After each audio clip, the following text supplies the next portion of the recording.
É um texto bem conhecido de você, nós já trabalhamos ele aqui em outras ministrações, mas quero caminhar com você essa primeira parte do texto de Juízes capítulo 6.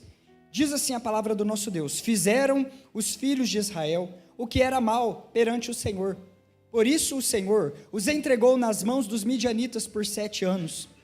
Prevalecendo o domínio dos midianitas sobre Israel, fizeram estes para si, por causa dos midianitas, as covas que estão nos montes, e as cavernas, e as fortificações. Porque cada vez que Israel semeava, os midianitas e os amalequitas, como também os povos do Oriente, subiam contra ele, e contra ele se acampavam, destruindo os produtos da terra até a vizinhança de Gaza, e não deixavam em Israel sustento algum, nem ovelhas, nem bois, nem jumentos, pois subiam com seus gados e tendas, e vinham como gafanhotos, em tanta multidão, que não podiam contar, nem a eles, nem aos seus camelos, e entravam na terra para a destruir. Assim, Israel ficou muito debilitado com a presença dos midianitas. Então, os filhos de Israel clamaram ao Senhor. Avance um pouquinho seus olhos para o versículo 11. Lá está escrito assim: então veio o anjo do Senhor, e assentou-se debaixo do carvalho que está em Ofra, que pertencia a Joás, o abiesrita. E Gideão, seu filho, estava malhando trigo no lagar, para o pôr a salvo dos midianitas. Então o anjo do Senhor lhe apareceu e disse: o Senhor é contigo, homem valente. Respondeu-lhe Gideão: ai, Senhor meu, se o Senhor é conosco, por que nos sobreveio tudo isso? O que é feito de todas as suas maravilhas que os nossos pais nos contaram, dizendo: não nos fez o Senhor subir do Egito? Porém agora o Senhor nos desamparou e nos entregou nas mãos dos midianitas. Então se virou o Senhor para ele e disse: vai nessa tua força e livra Israel da mão dos midianitas. Porventura não te enviei eu? Aleluia. Diga para o irmão do seu lado: porventura não te enviei eu? Diz o Senhor dos exércitos. Aleluia. Glória a Deus. Queridos, olha, nós temos um entendimento. Vou caminhar com você. Quero que você esteja tranquilo e com o coração aberto para receber esta palavra. E se você não entender esta ministração, por favor, levante a sua mão. Eu terei prazer em respondê-lo nesta noite, porque essa é uma noite de instrução. Eu quero compartilhar com você que quando um projetista, um engenheiro, um homem que, por exemplo, desenha carros, automóveis, ele faz o seu projeto de engenharia e ele desenha ali um carro, ele projeta um automóvel, ele faz esse item, ele faz esse projeto que sai do seu coração, da sua mente, a sua mente que possui um propósito, e esse propósito que está dentro da mente desse engenheiro, ele sai das suas mãos através desse projeto, deste plano perfeito, para executar então a criação deste carro com um propósito. E quando você olha esta dinâmica desse homem, desse engenheiro que pensa, que sonha dentro do seu coração, mas que não somente sonha, mas convida a família, que convida aqueles que estão ali próximo dele a executar o plano, e também alguém que possa aplicar este plano para executar a produção daquele carro. Nós vamos entender que, primariamente, que algo que é fundamental, algo que está no coração do projetista, é que aquele carro funcione. Ninguém em sã consciência cria ou projeta algo para que aquilo venha a dar errado. Se você observa, por exemplo, esta lâmpada, ela está funcionando. Ela está funcionando porque houve, aliás, no coração de um sonhador, de um engenheiro, o sonho de desenhar a estrutura dessa lâmpada. Ele a criou, ele a formou para um propósito. Para um propósito. Por mais que muitas das vezes nós possamos pegar uma lâmpada e usá-la para outros propósitos, um propósito talvez decorativo, você pega uma lâmpada, você vai lá, serra o bulbo daquela lâmpada e você joga o interior dela fora, e você enche de água e coloca ali uma samambaia, coloca ali, sei lá, uma planta, e aquilo fica em cima da casa, em cima da mesa da casa, como um objeto de decoração, olhando para aquela lâmpada, que contém algo dentro dela, que tem um preenchimento dentro dela, ela não está cumprindo o propósito para o qual ela veio à existência. Por quê? Essa lâmpada foi feita para iluminar, essa lâmpada foi feita para ser colocada em cima, e dar luz, e expulsar as trevas. Perceba você que quando nós tocamos o interruptor, as trevas, elas não medem força com a luz. Quando nós tocamos o interruptor, as trevas não ficam brigando com a luz. Quando nós tocamos e ativamos, giramos a chave, quando nós ativamos este toque desse interruptor, a luz, ela simplesmente brilha, ela simplesmente emite a luz, e as trevas, elas fogem. As trevas, elas batem em retirada. Não existe medição de força de trevas e luz. A luz brilha, as trevas cedem. Elas dão espaço para que a luz, ela ocupe todo esse ambiente. Mas certo é que nós precisamos ter atenção e observar que esta lâmpada, ela não está funcionando por força própria. Ela não está emitindo luz por força própria. Ela obtém toda essa força, ela obtém este poder de outro lugar. Ela está conectada intimamente com a sua fonte. Se for cortado esta fonte, esta lâmpada não fará o seu propósito, não cumprirá o seu propósito, simplesmente se tornará um item a mais nessa casa. Da mesma forma é o automóvel. De que serve um automóvel parado na garagem? De que serve um carro estragado dentro da garagem? Se não para ajuntar poeira, se não para causar incômodo, se não para ser jogado ali de lado e ser pisoteado pelos homens, assim como um sal que não tem sabor, assim como o sal que é insípido, que a Bíblia diz isso lá em Mateus.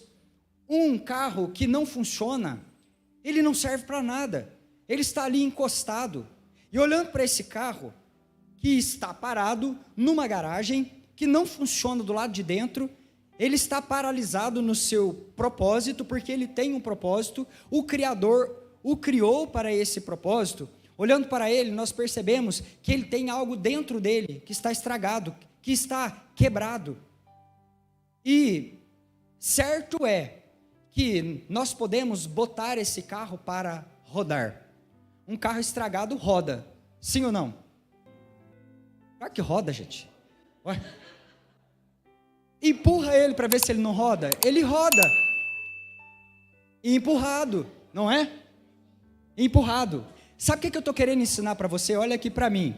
Por que eu iniciei com essa parábola da luz, da lâmpada e do automóvel? Eu quero ensinar para você aquilo que diz respeito ao mover, ao movimento e ao método. Entenda algo. Se nós empreendermos um método, juntar aqui alguns camaradas fortes, e ali, eu também, o seu pastor que sou forte, nós vamos reunir ao redor desse automóvel, enquanto os homens fortes empurram o carro, e eu, pastor forte, incentivo, vamos varões. Assim, nós vamos conseguir colocar o carro para rodar. Ele vai rodar, mas ele não vai avançar. Por quê? Quando nós estamos falando de avanço, quando nós estamos falando de mover, de movimento, nós estamos falando de algo que parte daqui de dentro e não do lado de fora. Um carro empurrado, ele precisa de métodos. Ele precisa de uma força externa que venha empurrá-lo para que ele venha então a rodar. E eu pergunto a você, quando esse carro chegar no vale da vida dele, será que esses irmãos mais bem intencionados que existem, eles vão dar conta de segurar esse carro? Na serra, descendo para Ubatuba, não vai dar conta. Isso vai disparar. Não há método que sustente um carro descendo aquela serra. Não existe homens que vão conseguir segurar do começo até o fim. E da mesma forma, se fosse o movimento reverso, nós tivéssemos que subir aquela serra, não há força suficiente em nós, em 10, 14 homens talvez, para empurrar aquele carro morro acima, do ponto de partida até o ponto de chegada. O que eu quero dizer para você é que método não funciona na nossa vida, que nós precisamos nos mover por algo que é mais primordial, prioritário, que é espiritual, que é algo que acontece do lado de dentro dos nossos corações, e eu estou falando do mover.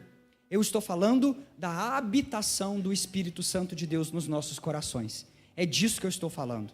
Sabe por quê? Quando acontece aquele momento da ignição que você gira a chave do carro e o carro explode o combustível dentro dele, existe uma força dentro do automóvel que o impele a caminhar.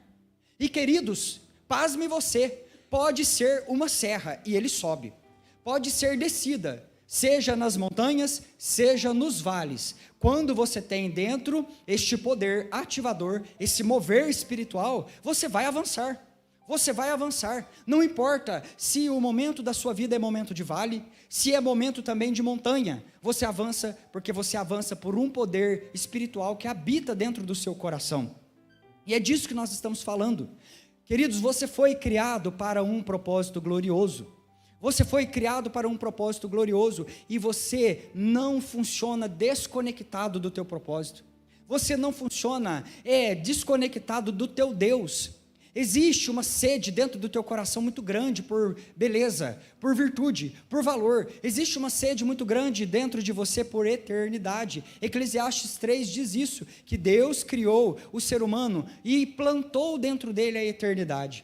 Isso significa que o nosso coração, dentro do nosso coração existe um mecanismo de chave e fechadura. Vamos dizer que é um buraco. Olhando para a fechadura, você vê que existe ali um orifício, um buraco. E quando você começa a jogar dentro desse buraco todas as coisas dessa terra, você vai jogar prazeres, carreira, poder, dinheiro, família, religião, fé, todas essas coisas você começa a jogar ali dentro. Isso não enche o coração, isso não preenche o buraco da fechadura, porque ela tem um tamanho exato. Esse tamanho é o tamanho do Senhor, o nosso Deus. Quando Ele conecta conosco, quando o Espírito Santo de Deus vem habitar nos nossos corações, então o nosso coração explode, queridos, acontece uma virada de chave dentro de nós, porque nós nos tornamos essa morada do Espírito Santo de Deus, e ao tornarmos a morada do Espírito Santo de Deus, passamos a ser quem nós nascemos para ser, e a fazer a tudo aquilo que nós nascemos para fazer nessa terra. Você entende a analogia? Amém? Do carro e da lâmpada. E que propósito é esse, pastor Isaías? Você é filho de Deus. Você não é um órfão nessa terra. Você precisa entender isso, que você não foi largado nessa terra como um órfão. E que Deus te criou para que você tivesse uma íntima comunhão com Ele. Uma comunhão profunda. Uma comunhão íntima. E que você reconhecesse que você é filho de Deus. E ao reconhecer que você é filho de Deus, você tomasse uma postura de filho de Deus, mas também passasse a desfrutar da mesa do Pai e de tudo aquilo que Ele tem para a tua vida. Porque muitos de nós recebemos esta notícia com muito entusiasmo, como uma criança que recebe um presente nas suas mãos, mas não abre esse presente, não desfruta desse presente, não veste esse presente, não passa a viver vestido com o presente que o Pai deu. Então muitas das vezes nós recebemos a boa notícia da salvação, e quando Ele se apresenta para nós dessa forma, nós entendemos. Nós até somos salvos, mas nós não reinamos em vida. Por quê? Porque para reinar em vida, você precisa então vestir o seu propósito. Você precisa caminhar no propósito. Você precisa atender o seu chamado e viver aquilo que Cristo, Ele sonhou para que você viesse a viver nessa terra, nesse tempo. Talvez muitos de vocês tenham entrado aqui imaginando o quê? O meu tempo já se passou, os meus cabelos estão embranquecidos pelo tempo, talvez não existe mais nada que eu possa fazer, que eu possa colaborar. Olha, eu digo a você, existe um propósito glorioso para a tua vida, existe um propósito glorioso para a tua vida, para você que é pequeno, para você que está olhando para a sua pequenina força, mas para você que já tem uma jornada muito grande e está olhando e falando, como é que eu poderia colaborar em tamanha guerra, em tamanho desafio? Há um propósito para você viver. Por quê? Porque nós vivemos amparados e sustentados pela força do braço do Senhor, o nosso Deus. Aleluia, glorifique ao Senhor Jesus. Aleluias. Nós vivemos pela força do braço do Senhor, não é pela nossa própria força, não é pela nossa própria performance. Nós caminhamos sustentados pelo nosso Abba, pelo nosso Pai. É Ele que nos mantém de pé. Tudo que nós fazemos é por Ele. Ele nos chamou e nos enviou. E Ele nos chamou nessa nossa pequenina força.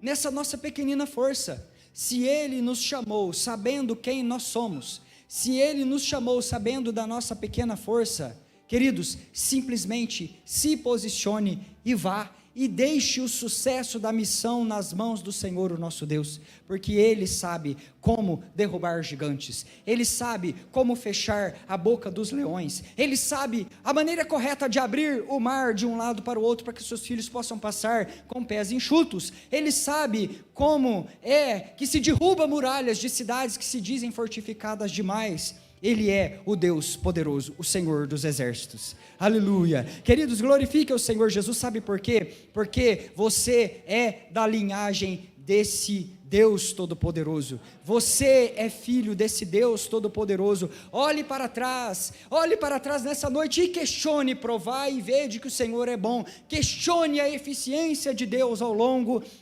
desta jornada, questione a eficiência de Deus ao longo dos séculos. Você questionará e verá que o Senhor Deus, Ele não falha, que o Senhor Deus, Ele é fiel, que o Senhor Deus, Ele é poderoso, que o Senhor Deus, Ele é forte, extraordinário nas batalhas, queridos. Olhe para Ele, se esse Deus que não falha, esse Deus que é poderoso, esse Deus que é Jeová Jireh, o Senhor provedor, Shalom, aquele que provê a paz, se é Ele que se assenta no trono, queridos, e se nós somos da linhagem dEle, o que nós veremos temer? O que nós viremos temer? Se Deus é por nós, quem será contra nós?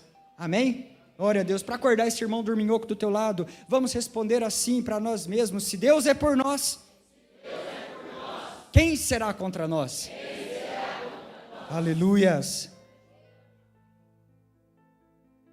E aqui nós encontramos um filho, Gideão, malhando trigo no lagar. E quero pontuar com você esse vestir das vestes de filho. Esse vestir das vestes de filho. Ele está aqui numa situação, queridos, por quê? O povo de Deus pecou, errou, fez coisas terríveis em Israel. E quando nós embrenhamos por um caminho, na nossa mente enganosa, tentando definir bem e mal pelo nosso próprio entendimento, fugindo da mesa de Deus, dos propósitos do Pai, nós passamos então a enfiar os pés pelas mãos, muitas das vezes, tomar decisões erradas.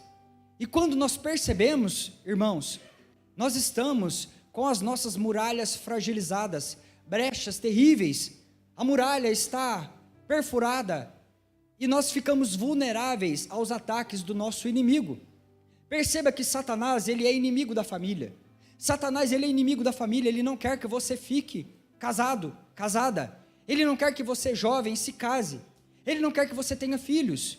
Por quê? Porque Deus só precisa de uma mesa para trazer salvação a essa terra. Foi assim com Noé. Deus escolheu a vida daquele homem, e aquela mesa, apenas uma família trouxe salvação para uma geração. A salvação foi oferecida, as pessoas não quiseram, as pessoas então colheram o fruto da sua decisão, escolheram se afogar nas águas do dilúvio, mas de uma família, de uma mesa, Deus, ele encheu novamente a terra com filhos à sua imagem e à sua semelhança. Então entenda que de uma mesa apenas, de um homem chamado José e de uma mulher chamada Maria, uma mesa improvável, um casal de adolescentes. Quem de nós daria alguma coisa por este casal? Olhando aqui na comunidade, se congregassem na nossa igreja, nós estaríamos olhando e às vezes nos perguntando: meu Deus, que loucura é essa? Como pode um casal de adolescentes criar uma criança? Você ficou sabendo que a irmã Maria está grávida? Oh, a irmã Maria, noiva do José, nem se casaram ainda. Que situação constrangedora, que situação complicada. Mas foi ali, de uma casa simples, de uma família simples, de uma mesa simples, de um casal improvável, queridos. Eles não tinham curso de noivos, eles não tinham celebração da família para ensiná-los, eles não tinham o quarto do bebê montado, eles não tinham uma reserva financeira, eles não tinham nada, eles não tinham onde dormir no dia do nascimento do menino. Entenda você que foi dessa mesa singela e improvável, aventureira até, que o Senhor proveu e tirou salvação para a humanidade inteira.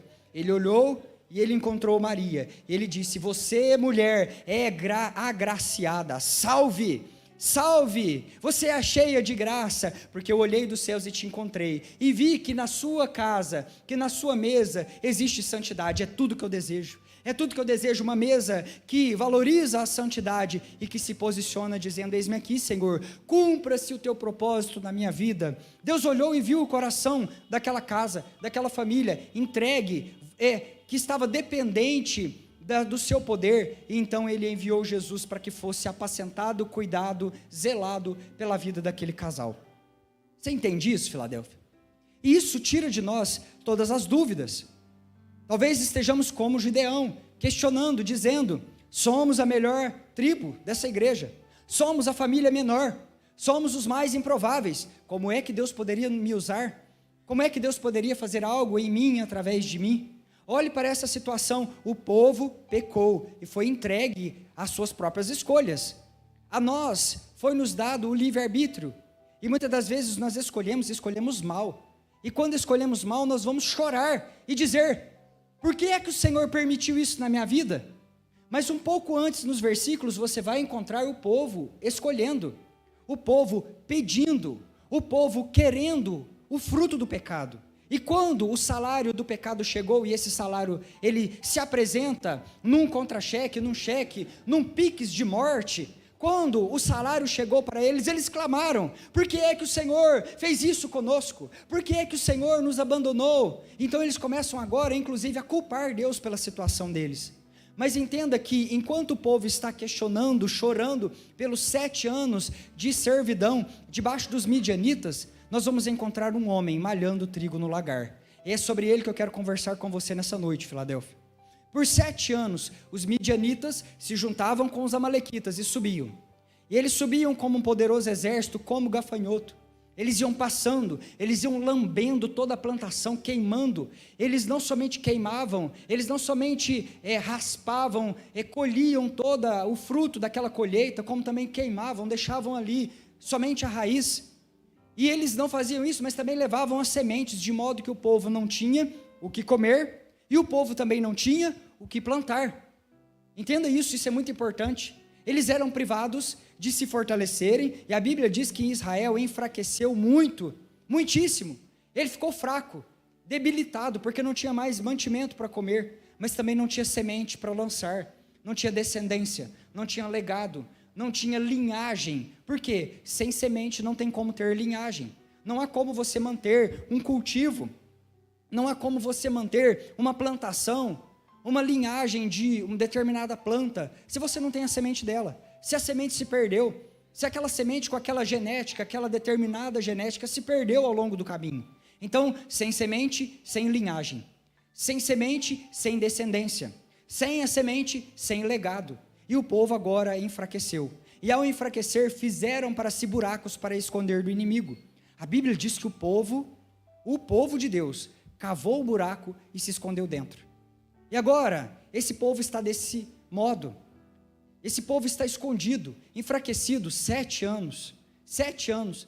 E agora esse homem, varão valoroso, ele está aqui malhando trigo no lagar. Deus olha para ele. Deus vê a mesa dele. Deus vê a incapacidade dele. Deus vê a pequena força dele. Mas ele encontra tudo o que ele precisava. Um homem disposto a dizer sim. Um homem disposto a queimar a sua vida pela causa do Senhor, nosso Deus. Um homem disposto a se derramar no altar do Senhor e dizer sim ao chamado.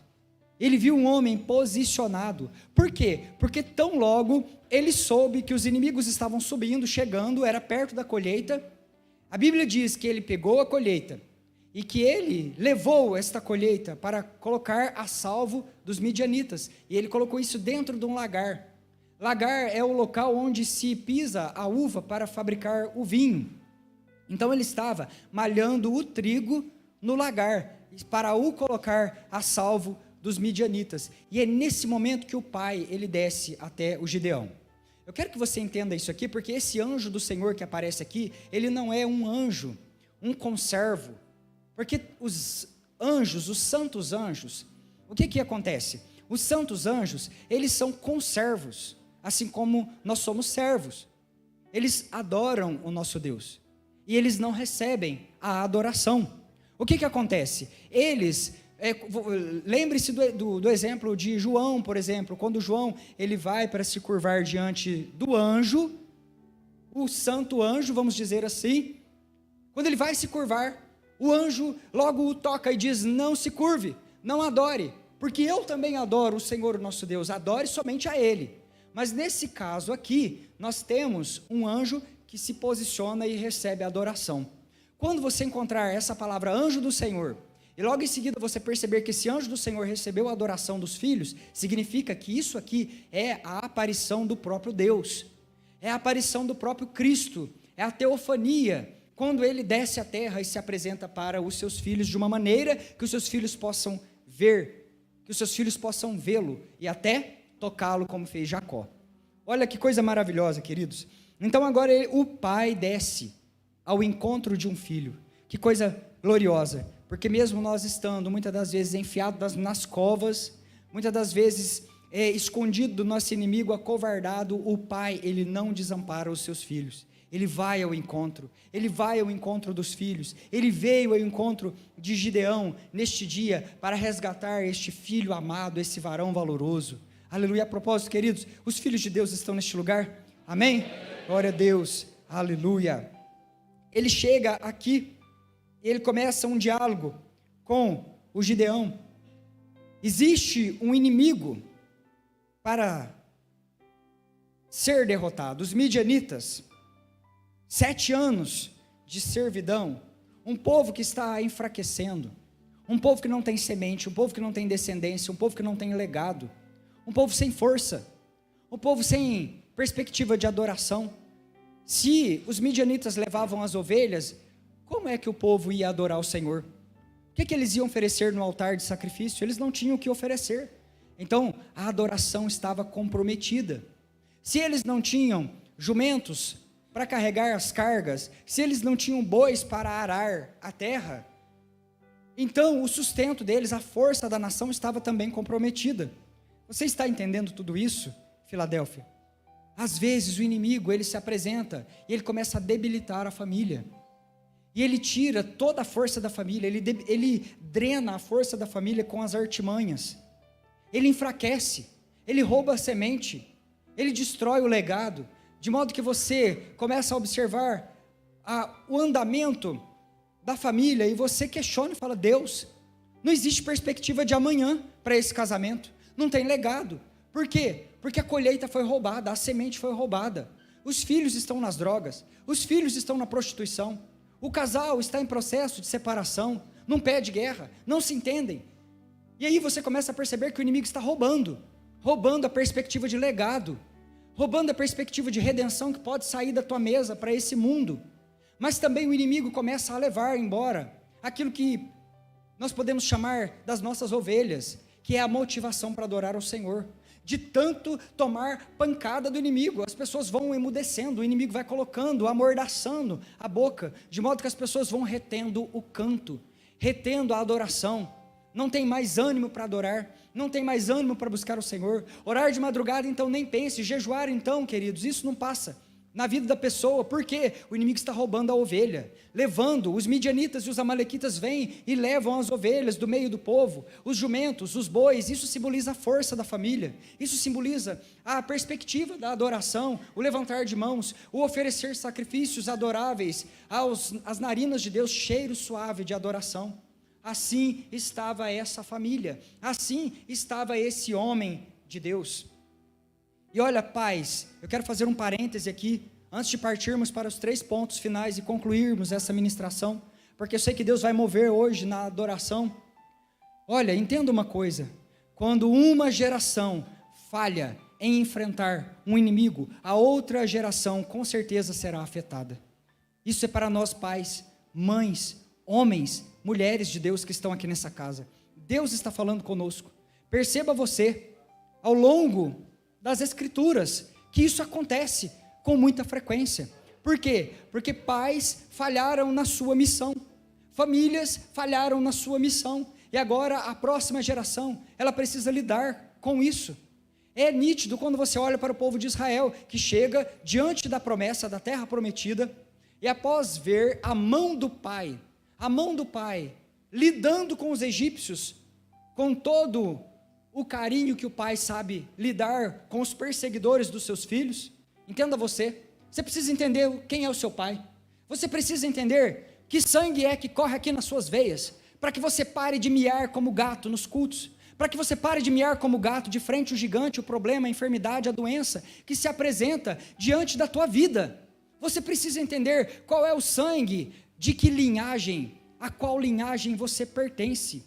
Sabe o teu pai, o teu Abba, o teu paizinho querido, ele olhou do alto dos céus para baixo na terra, e ele viu os seus filhos padecendo, tomando chicotada dos egípcios, e lá em Êxodo ele fala para Moisés: eu irei até os egípcios e mostrarei para eles quem é o Senhor.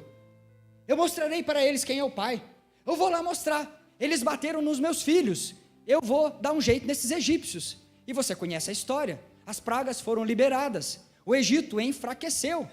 O Egito enfraqueceu. E assim acontece o tempo todo. Então logo alguém cisma de levantar contra a tua vida, que é o Filho de Deus, ele fala: eu vou mostrar para esse inimigo como que é que se faz quando mexe com os meus filhos. Amém, queridos? Glória a Deus, aleluia. Olha, diante dessa palavra você devia estar segurando nessa cadeira para não voar. Amém? Glória a Deus, aleluias. Esteja responsivo à palavra do Senhor, o nosso Deus. Glorifique a presença do Senhor. Então, nós temos aqui pais que falharam, e o povo sai do Egito, e vai caminhando, e vendo as maravilhas do Senhor, o seu pai. Só que quando eles chegam na frente da terra prometida, na hora de tomar posse de todas as promessas que foram feitas, eles se esquecem de quem são, eles se esquecem quem é o pai deles, e eles começam a adorar o bezerro de ouro, e começam a se prostituir, esquecem da sua filiação, e começam a murmurar, e logo ali mais à frente, o que acontece? Acontece que o povo, ele envia espias para olhar a terra. Vamos olhar, vamos dar uma espiadinha no presente que o papai deu para nós. Mas eles olham e falam: eu não sou digno, eu não sou merecedor desse presente que Deus deu. Uma terra prometida, uma terra que mana leite e mel, e inclui muitas responsabilidades. Olha, é bênção sobre bênção, mas é gigante atrás de gigante, sim ou não? Sim, fala que não é. Não é verdade? A vida do crente não é paulada atrás de paulada?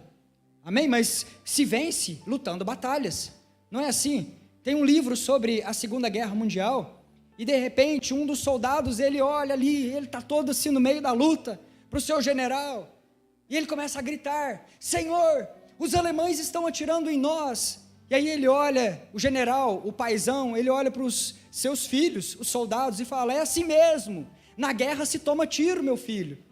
Amém? Você entrou numa batalha, mas nós somos o único time que entra no campo sabendo o placar. Nós somos o único time que entra jogando sabendo que no final nós já somos os vitoriosos. Jesus venceu pela tua vida. Aleluia! Glória a Deus. Não vai fazer que nem os israelitas fizeram. Deram uma olhada na caixinha e falou: é muita responsabilidade. Esse negócio de filho de Deus, jogar gigante por terra, olha o tamanho do gigante. Nós parecemos gafanhotos aqui, ciscando em cima dessa caixa de presente, olhando o que o Pai nos ofereceu. Nós não vamos conseguir. E eles começaram a murmurar, falaram até de apedrejar o Moisés. Não é assim? Olha, quando a coisa esquenta, até o pastor entra no meio, né? Vamos apedrejar esse magrelo barbudo, né? Taca pedra nele. Por quê? Porque eles perderam a filiação, a perspectiva de filho de Deus, e agora começa a se enxergar como gafanhoto. Queridos, você não é um gafanhoto. Fala isso para a pessoa que está do seu lado, fala assim: você não é um gafanhoto, você é filho de Deus, você é da linhagem do Senhor, o Senhor que fecha a boca dos leões. O teu pai derruba gigantes, o teu pai se levanta na tua defesa, o teu pai é o Senhor dos exércitos. Aleluia, glorifica o Senhor Jesus, Ele é digno, aleluias, Ele é merecedor, aleluia, glória ao nome santo do Senhor nosso Deus. E o povo de Israel falhou miseravelmente ao olharem para a força do próprio braço. E voltaram. E perambularam 40 anos. E os pais falham. Dali 40 anos, os filhos voltam. E chegam lá para resolver o problema que os pais não conseguiram lidar.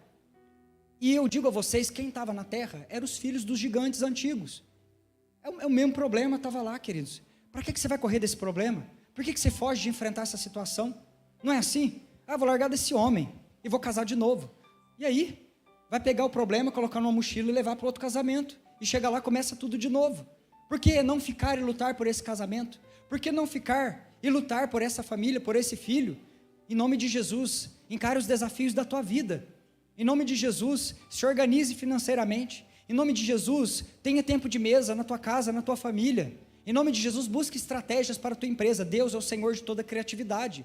Existem coisas nele que os outros não viram e você pode acessar como filho de Deus e a sua empresa prosperar. Olha, temos tudo em Deus. Há um caminho, e o caminho do guerreiro, ele passa pelo secreto. O caminho do guerreiro, ele passa pelo secreto. Então, antes de nós irmos para a batalha, antes de um guerreiro partir para a guerra, ele deve passar tempo com o Senhor a sós, buscando as estratégias de guerra. É assim que acontece. E assim os filhos, eles ouvem os conselhos do seu papai, e eles partem para uma vitória que já está garantida pelo Senhor nosso Deus. Aleluia. Em Números 22, do 4 ao 6, os midianitas estão lá. Vamos voltar um pouco na linha do tempo. Quando nós voltamos na linha do tempo, lá atrás, os midianitas estão ali, e eles contratam um falso profeta chamado Balaão, e ele fala assim: Balaão, vai lá e amaldiçoa aquele povo, os filhos de Israel, os filhos de Deus, sobe no monte e amaldiçoa. E Balaão, ele recebe o dinheiro. Todo falso profeta gosta disso aqui, dinheiro. Ama um dinheirinho, pix. Perceba isso. Falso profeta tem doutrina deturpada, não bate com a Bíblia. Se vier para cima de você com profetada, eu te autorizo, em nome de Jesus, tira a mão, repreende. Fala, não vai profetizar sobre a minha cabeça não, porque a sua doutrina é deturpada. Você não vive o que você prega. Faça isso em nome de Jesus. Não vai comer qualquer comida, em qualquer lugar. Aqui você tem pão saudável, servido pelo Senhor, o nosso Deus. Toma cuidado com aquilo que você ouve. Então, eles contratam esse falso profeta, o Balaão, e ele sobe na montanha. Quando ele estende a mão para amaldiçoar os filhos, Deus fala, opa, não vai fazer isso não. Não vai. Pelo contrário, vou colocar bênção na tua boca, e você vai abençoar os meus filhos. E agora o profeta, que é um falso profeta, ele é obrigado a falar bênçãos para os filhos de Deus. Aquele que levantou a mão contra os filhos, agora precisa abençoá-los. E ele chegou para o rei, o Balaque, e falou, não dá para mexer com esse povo não, é filho de Deus. Só tem um jeito, só um jeito que você derruba filho de Deus. Mistura, manda o inimigo lá para o meio, mistura, faz eles adotar um estilo de vida misturado, porque aí eles vão entender que esse estilo de vida é bom demais. Eles não vão querer mais a mesa do pai, eles vão se distanciar da mesa. Uma vez distantes da mesa, eles ficam vulneráveis e a gente consegue derrubar. Mistura. E aí, logo em seguida, lá, um pouquinho para frente de Números, as moabitas, essas mulheres aqui, as filhas de Midian, elas convidam os filhos de Israel. Vem aqui para o nosso culto. E o culto do midianita naquela época era um culto pagão, cheio de prostituição. E os filhos de Israel gostaram do culto. E eles começaram a se deitar com as midianitas. Começaram a se prostituir. E aí se afastaram da mesa de Deus. Esse negócio de mesa de Deus, para ficar na mesa do pai, tem que ser fiel a uma só esposa. Não é assim que Paulo pregou para Timóteo? Não pode ser dado muito ao vinho. Tem que ser fiel à esposa. Tem que lutar por esse casamento. Todo dia investir nessa mulher. Investir nesse marido. Investir nesse filho. De repente eles olham o que está sendo oferecido ali pelos midianitas. Aquela zoeira toda, desculpe a palavra, e eles vão para lá, sai da mesa de Deus e vai dar uma volta lá no mundão, e começa a misturar. Tão logo eles fazem isso e se afastam da presença do Pai, eles ficam vulneráveis. A Bíblia diz que houve uma praga em Israel, queridos, que matou 24 mil pessoas. Por quê? Saíram da presença do Pai para ciscar em qualquer lugar, e foram buscar satisfazer os seus apetites longe da mesa do Pai. E o que acontece? Presta atenção, o nível do povo. Presta atenção nisso. O povo de Deus começou a chorar, começou a se lamentar. Foi todo mundo para a porta da tenda da congregação. Se você quiser, leia Números 22, do 4 ao 6. E você vai encontrar essa história ali, mais à frente, Números 25. Aí o povo estava chorando diante do tabernáculo. Todo mundo reunido, Senhor, tem piedade de nós. Nós nos afastamos da tua mesa. Nós nos afastamos da tua mesa, Senhor. Tenha piedade de nós. Senhor, cessa essa praga. E a Bíblia diz que um homem chamado Zinri, ele vai até a terra dos inimigos. Ele toma uma mulher, uma moabita, chamada Cosbi. E ele traz essa mulher na hora do culto. Na hora do culto, queridos. E ele entra na tenda, na hora da oração, na hora da rede de oração, o povo clamando, gritando, chorando, jejuando, se lamentando. E esse homem aqui pega uma mulher, uma inimiga, leva para dentro da tenda e começa a transar com ela na hora do culto. Entenda isso. E o povo está ali fora, chorando, se constrangendo na presença de Deus. Mas de repente, se levanta um homem de valor. Se levanta o Finéias, o neto do Arão, o sacerdote. E a Bíblia diz que esse homem, ele deixou por um instante o momento da oração. Ele passou a mão numa lança, ele entrou dentro da tenda e ele atravessou os amantes ao meio com aquela lança. De modo que Zinri e Cosbi morreram atravessados por uma lança, grudados no momento do seu pecado. Entendam uma coisa, queridos. Olha, o nome dessas duas pessoas aqui, ele ensina para nós algo.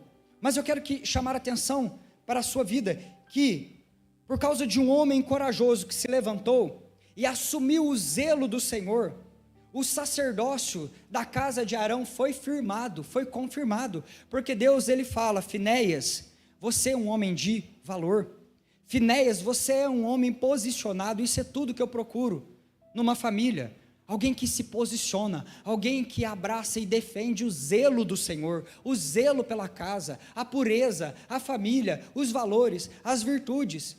E sabe o que aconteceu quando Finéias matou os amantes? Deus desviou a ira dele, a raiva dele, a fúria, e a praga cessou em Israel. Ou seja, houve um homem valente o suficiente para se posicionar contra o pecado. Houve um homem valoroso o suficiente para se posicionar contra as coisas erradas. E por causa de um homem que se posicionou no meio de uma geração perversa, Deus, ele inclinou o seu favor para aquela mesa, para aquela casa, para aquela família. E o sacerdócio de Arão prevaleceu através da vida de Finéias.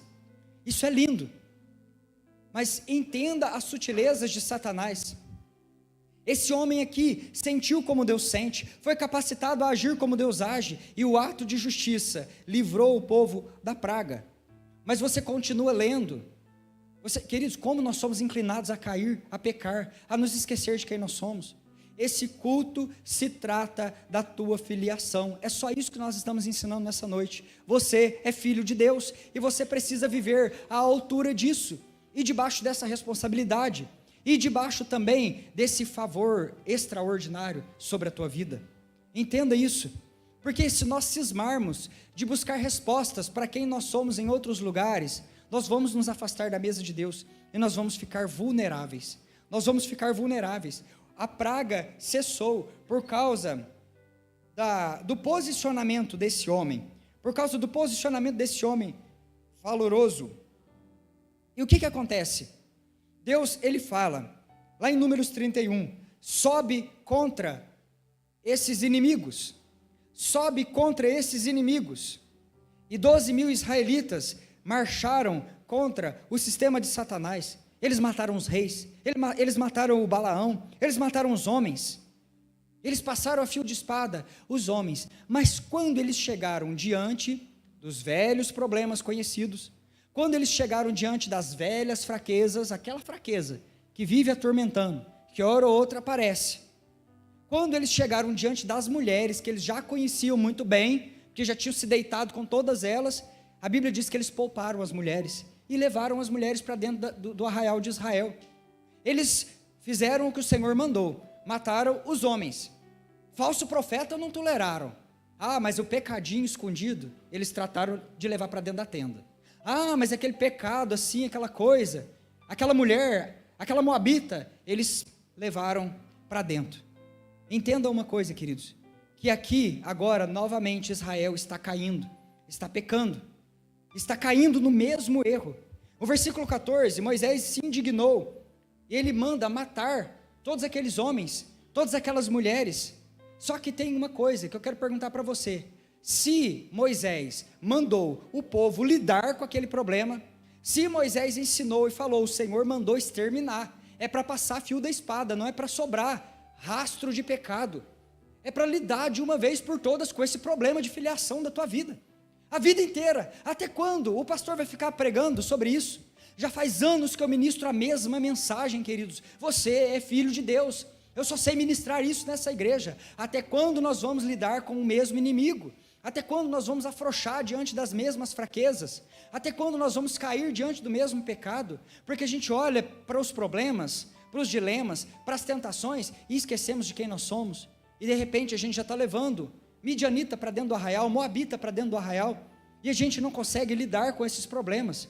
Eu pergunto a vocês, se Moisés mandou exterminar de uma vez por todas, por que é que nós encontramos lá na frente Gideão tendo que lidar com isso de novo? Escapou alguém, ficou para trás, os pais não deram conta, os filhos tiveram que lidar com o problema lá na frente. Pais, nós vamos falhar miseravelmente se nós nos esquecermos de quem nós somos. Mães, esposas, tudo que você precisa saber, pais, varões, sacerdotes, filhos, nós precisamos entender a nossa filiação. Todos os nossos problemas giram em torno de orfandade, todos eles, porque vamos buscar pai no braço de outra pessoa, na traição, vamos buscar pai nos vícios, vamos buscar pai no consumismo, vamos buscar pai em muitas coisas desse mundo, e quando nós percebemos, a nossa vida está sendo destruída, por quê? Porque o buraco do coração não fecha, tudo que joga lá dentro traga, como se fosse uma draga, drenando tudo aquilo. O único que pode preencher o vazio do teu coração é o teu Pai, é o Senhor dos Exércitos, é o Deus Todo-Poderoso. E agora, o Gideão tem que lidar com essa situação toda aqui. Por quê? Porque o inimigo voltou, é porque alguém lá atrás falhou em lidar com o inimigo. E agora ele precisa lidar com esse inimigo novamente. E como é que Gideão conseguiu lidar com um velho inimigo, com um antigo inimigo, que corrompeu pessoas, que deturpou pessoas e nem o momento sagrado da oração conteve as pessoas perversas daquele tempo, daquela geração? Ele enfrentou esse exército inimigo, ele enfrentou essa batalha da vida dele, entendendo que ele era filho de Deus. Tudo o que acontece aqui, nesse lagar, está girando em torno de um pai que ama um filho e está puxando esse filho de volta para sua mesa. Ele chega para Gideão e ele diz: o Senhor é contigo, varão valoroso. Gideão estava ferido na sua identidade, Gideão estava ferido nas suas perguntas mais profundas a respeito de quem ele é, e agora Deus ele chega para Gideão, e ele responde todas as perguntas. Você é filho de Deus, você é filho de Deus, você tem um pai. Ele falou: Senhor, mas se eu tenho um pai, por que, Senhor? O que é feito das maravilhas que os meus pais contaram, os feitos, a maneira como o Senhor lidou com os perseguidores dos teus filhos lá no Egito? E ele disse: vai nessa tua força, vai na força que eu te concedo, porque você vai cortar o pescoço do teu inimigo, como se esse exército fosse um só. Vai nessa tua força, varão valoroso, vai nessa tua força, mulher valorosa, e você vai ferir o teu inimigo ainda esta semana, por mais grandioso que ele seja, como se ele fosse um pescoço só. Aleluia, glória a Deus. Deus valida a Gideão, ele diz para ele: eu sou a tua força, eu te envio a um glorioso propósito, e eu estou contigo até a consumação dos séculos. Aleluia. Essa é a palavra de Deus a respeito do seu filho, essa é a palavra de Deus a respeito da tua vida. Queridos, esse homem, ele foi para o secreto com Deus, ele passou a madrugada inteira ali no altar do Senhor, orando, buscando a presença de Deus. Deus falou para ele: olha, para poder vencer uma guerra, você tem que ir para o secreto, porque estratégia de guerra só é concedida no secreto. Lembra de Josué de frente para Jericó? A batalha está ali na frente, ele se aparta do seu povo, e ele vai orar. E é tão interessante esse momento, porque o Josué está orando no secreto. O guerreiro precisa passar no secreto, para ouvir as estratégias da batalha. Ele está ali orando, buscando, de repente o anjo se apresenta para ele. A Bíblia diz que Josué sacou da sua espada, e ele foi para cima do anjo. Ele disse: você está comigo ou está contra mim? E agora o anjo disse: tenha paz, eu venho da parte do teu pai, eu vim trazer uma mensagem para você. Vai, e você vai derrubar Jericó. Olha, mas não vai ser do teu jeito não, vai ser do jeito que o pai gosta. Não vai ser na força do teu braço, não vai ser na tua confiança, não vai ser nos teus talentos, não vai ser na tua poupança, naquele dinheiro lá que você tem investido. Não, não vai ser nada disso não. Vai ser do jeito que o teu pai quer. Vai lá, faz barulho em frente dessa muralha, e o Senhor vai derrubar os teus inimigos na tua frente. Canta, louva, põe a arca na frente, põe a presença na frente, dá a volta em torno desse teu inimigo, mas coloca a presença de Deus na tua frente, e você vai ver o que vai acontecer. Aleluias, queridos. Todo o guerreiro, todo o filho, ele precisa ir para o secreto buscar as estratégias para a sua guerra. Sabe por que muitas das vezes você está travado? Você está enrolando, dando volta na montanha nos velhos problemas. Você se esqueceu que o lugar onde você encontra as respostas que você precisa é no secreto com Deus. É lá quando você fecha o teu quarto em silêncio com o teu pai e você ora. Igreja, você precisa orar. Você precisa de tempo de oração. Você precisa de tempo de qualidade com o Senhor, o seu pai, no secreto, porque é lá que o guerreiro recebe as estratégias da guerra, as estratégias da batalha. Gideão saiu daquela noite revigorado, fortalecido. Por quê? O que acontece? Deus olha para ele e fala assim: para que você entenda que realmente você é filho de Deus, você precisa derrubar o altar da orfandade, porque o altar da orfandade é onde nós sacrificamos, onde nós cultuamos o nosso ego, o nosso eu. Quando nós colocamos na nossa cabeça que nós somos órfãos, nós passamos a adorar a nós mesmos, e nós começamos a satisfazer a nossa própria vontade. Eu mereço, acho que eu sou merecedor, eu mereço esse agrado. Por quê? Porque a orfandade, a ferida está lá dentro, está sangrando, a pessoa se esqueceu que é filho de Deus, e ela tenta de todas as maneiras curar aquela velha ferida, e ela vai buscar em todos os lugares. Ela coloca um altar para a prostituição, ela levanta um altar para consumir coisas e coisas, na tentativa de satisfazer o seu coração. Ela levanta um altar, muitas das vezes ao marido, e querido, quando esse marido falha, quando esse Baal não responde, nesse altar de orfandade, aí a casa cai. Por quê? Porque a mulher olhou para o marido e pôs nele a expectativa, quando na verdade ela deveria olhar para os céus e colocar a sua expectativa no pai que está sentado no trono. Querido, quando essa mulher, essa esposa, ela falha, vira uma bagunça. Por quê? Porque aí o marido que colocava a expectativa nela, ele vê o fim da vida dele. Muitos tentam contra a sua própria vida, falam: vou morrer agora, vou suicidar mesmo, porque virou uma bagunça. Por quê que isso acontece? Porque levantaram altares de órfãos ao seu próprio eu, levando as suas respostas para que outros possam responder, levando as suas feridas para que outros tentem sarar. E isso a gente vai levantando altar atrás de altar, para adorar a nós mesmos no fim de tudo. No fim de tudo, trata do velho convite da serpente lá no jardim: adore a você, você merece, adore a si mesmo. Não era esse o convite de Satanás para Eva? Foi assim no jardim. Ainda hoje o sussurro da serpente, ele fica tentando homens e mulheres. Constrói um altar, coloca um altar para Baal dentro do teu coração. E Deus, ele fala para Gideão: olha, você vai ter que derrubar tudo isso. Se você quer realmente viver como filho de Deus, pega um machado, joga isso por terra. E é por isso que Gideão, ele tem o sentido de lenhador, porque ele começa agora a derrubar os altares. Ele vai quebrando esses altares, jogando tudo por terra. Por quê? Porque agora no coração dele existia um altar para o seu pai. Esse homem subiu para a batalha. Você conhece bem a história. Ele subiu para a batalha e ele venceu na força do braço do Senhor, o seu pai. A Bíblia diz que foi algo extraordinário, porque tinha muita gente naquele exército, muita gente, e eles subiram, e Deus falou assim, é muita gente que está com você, tem pessoas aí que estão com medo, tem pessoas aí que estão ferido,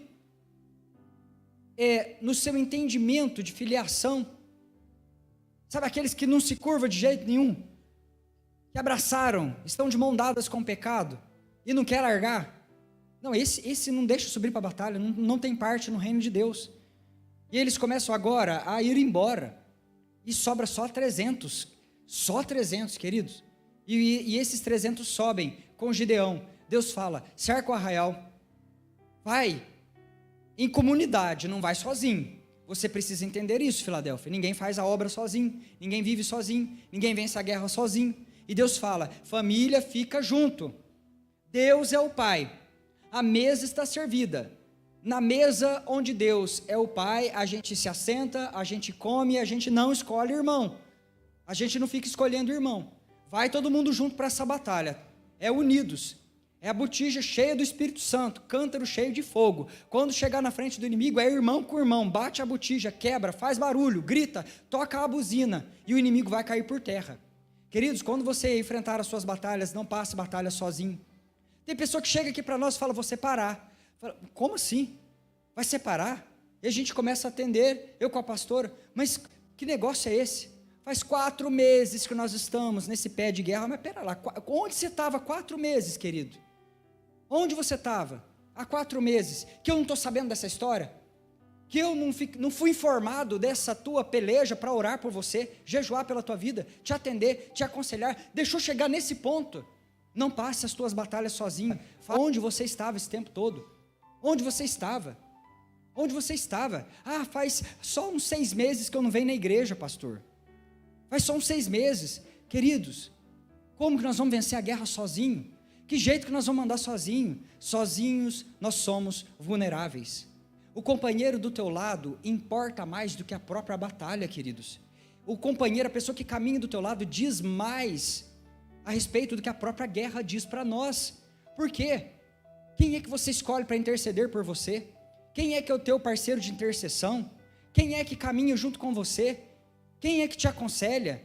Qual dos obreiros você compartilha as suas dores? Nós fomos criados para viver em família. Em nome do Senhor Jesus. Tem gente do teu lado hoje, tem pessoa do teu lado hoje. Se não tem, você vai fazer isso com muito respeito. Se é uma pessoa que você conhece, toca ela com respeito. Se você não conhece, não tem intimidade, não vai tocar a mão e pôr a mão na pessoa para arrumar confusão depois. Mas olha para essa pessoa e fala assim: você é a minha família. Eu irei, mas não irei sozinho. Iremos juntos. Glorifique o Senhor Jesus.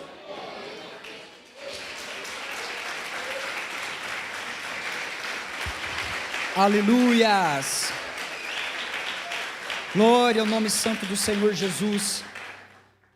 A Bíblia diz que o inimigo caiu por terra.